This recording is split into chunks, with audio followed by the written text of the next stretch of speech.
وبلغنا رسوله النبي الأمين المتين الكريم ونحن على ذلك من الشاهدين والشاكرين والحمد لله رب العالمين. رب اشرح لي صدري ويسر لي أمري واحلل عقدة من لساني يفقهوا قولي. اللهم صل على سيدنا مولانا محمد في أول وأوسط وآخر كلامنا. حضرات علماء کرام، بزرگان محترم،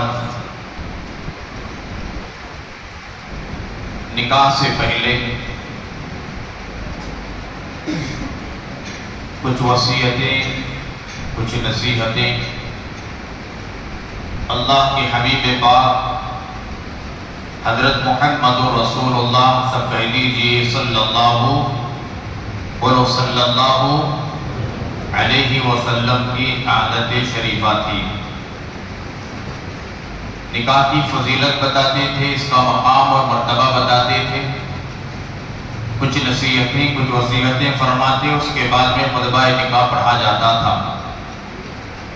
مشورے سے یہ بات طے ہوئی ہے، چونکہ میں لڑکی کا والد ہوں اور حضرت مولانا تبریز صاحب یہ دلہا کے بھائی ہیں، مشورے سے یہ بات طے ہوئی ہے کہ تھوڑی دیر گفتگو اور خطبہ نکاح میں پڑھوں گا.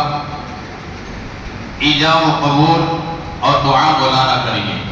آپس میں یہ مشورہ ہوا ہے، اسی مشورے کے تحت میں کام کرنے کے لیے اور تھوڑی دیر گفتگو کرنے کے لیے میں آپ سب کے سامنے کھڑا ہوں.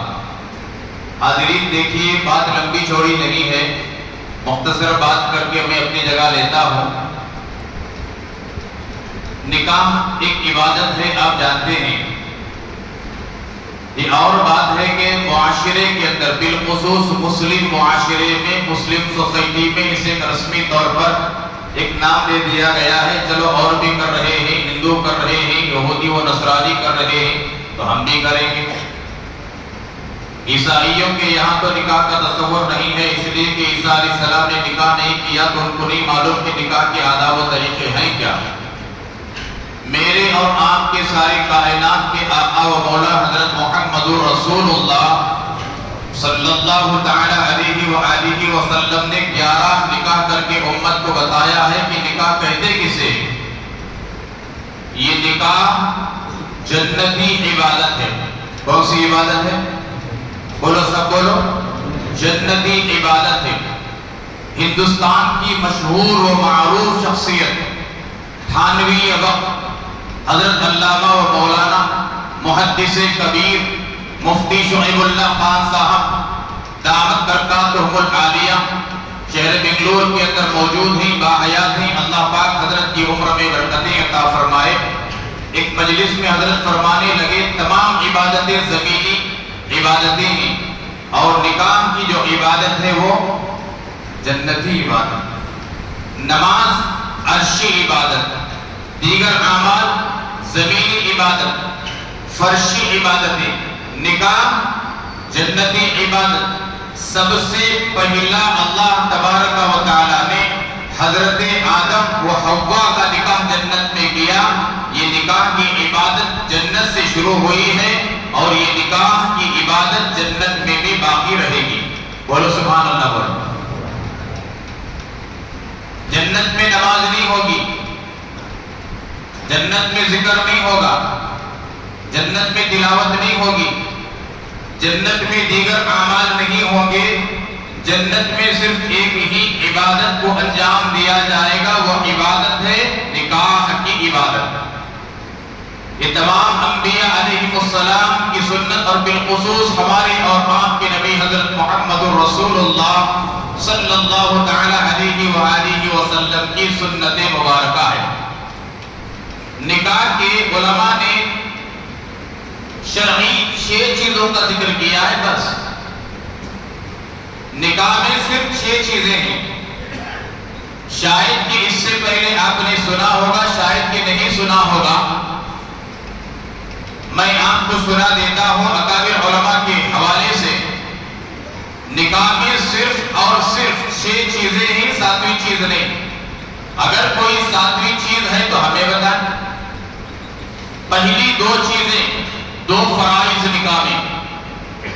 نکاح میں دو فرائض، ایک واجب، کتنے ہوئے؟ 3 ہوئے، 3 سنتیں۔ اب اس کی تفصیل سنتے جائیں۔